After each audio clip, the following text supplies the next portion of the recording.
During the Cold War, the Soviet Union built walls of secrecy thicker than concrete. Entire cities vanished from maps. Radio frequencies were monitored. Silence was enforced. But in the late 1970s, something began to break through that silence. A sound. Not music. Not a message. Not a weapon.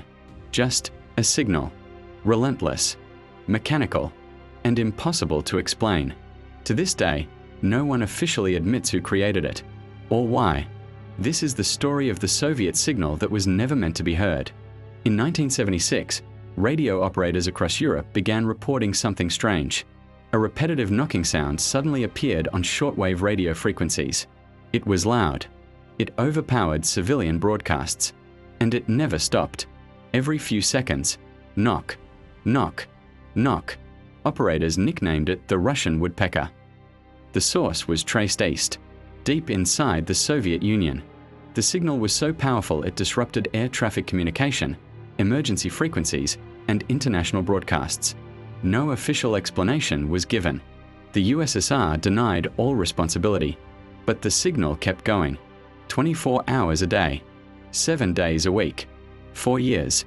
The constant, intrusive tapping sound became a mysterious fixture on the airwaves, a bizarre and slightly menacing soundtrack to the Cold War. Western intelligence agencies panicked. This wasn't just noise. The signal followed a precise rhythm, a structured pattern. It sounded like something. Scanning.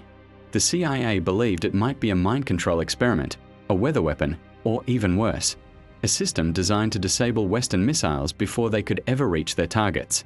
Some scientists feared it was part of a sophisticated psychological warfare program. There were anecdotal reports of headaches, anxiety, and insomnia from people living near suspected transmission zones. Some even complained of a strange pressure in the skull or a constant sense of unease. Wild theories spread.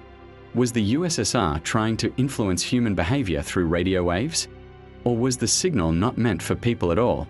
The mystery deepened, and the fear grew. Eventually, satellites located the source. It was a massive, hidden complex near Chernobyl. Miles of steel antennas, some over 150 meters tall, pointed toward the sky like a giant, metallic forest. The facility's official name was the Dugger Radar Station, but unofficially, it didn't even exist. According to leaked Soviet documents, its purpose was to be an early warning system, designed to detect incoming nuclear missiles launched from the United States by sensing their exhaust plumes in the upper atmosphere. This was the over-the-horizon concept, but experts who analyzed the signal noticed something disturbing. The radar was wildly inefficient for that purpose. It was too noisy, too powerful, and far too uncontrolled. It interfered with so many other signals that its own data would have been unreliable. And yet, it ran continuously. Why keep such an incredibly expensive and flawed system online if it barely worked? Unless it wasn't failing.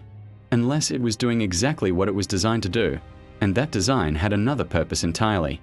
Years later, former Soviet engineers began to speak anonymously. They described a high-stress environment with reports of severe burnout, neurological symptoms, and even sudden memory loss among staff. Some claimed workers were rotated frequently to avoid long-term exposure to whatever the antennas were emitting. Others said personnel were forbidden from discussing the signal, even with their own families. The secrecy was absolute. One technician allegedly wrote in a private journal, "We don't know what we are waking up, but command insists the experiment continues." Then, in 1986, everything stopped. The signal went silent, seemingly overnight. This happened in the very same year as the Chernobyl disaster. Officially, the shutdown was blamed on radiation damage from the nearby nuclear plant, but insiders have suggested the system was already being dismantled before the explosion, as if someone in power had finally realized it was a mistake. Today, the Dugger antennas still stand. They are rusting, silent monuments to a forgotten era. Visitors who trek into the Chernobyl exclusion zone to see them report strange sensations, a faint ringing in the ears, sudden waves of nausea, even their electronic devices malfunctioning without explanation. There is no scientific proof that confirms any lingering emissions. But then again, no one lives nearby. The Russian archives that hold the details of the project remain partially classified. And one key document has never been released: the final operational report of the Dugger project. What exactly was the signal testing? Why did it run non-stop for a decade, broadcasting its eerie knock across the globe? And why did the Soviet Union deny its existence while spending millions to maintain it? During the Cold War, both sides searched for the ultimate form of control. Control over weapons, control over information, and control over fear itself. But some experiments pushed too far. Some signals aren't meant to be broadcast, and some mistakes are simply buried under decades of silence. The Russian woodpecker is gone, but the questions it left behind remain. Was it just a flawed radar? A weapon?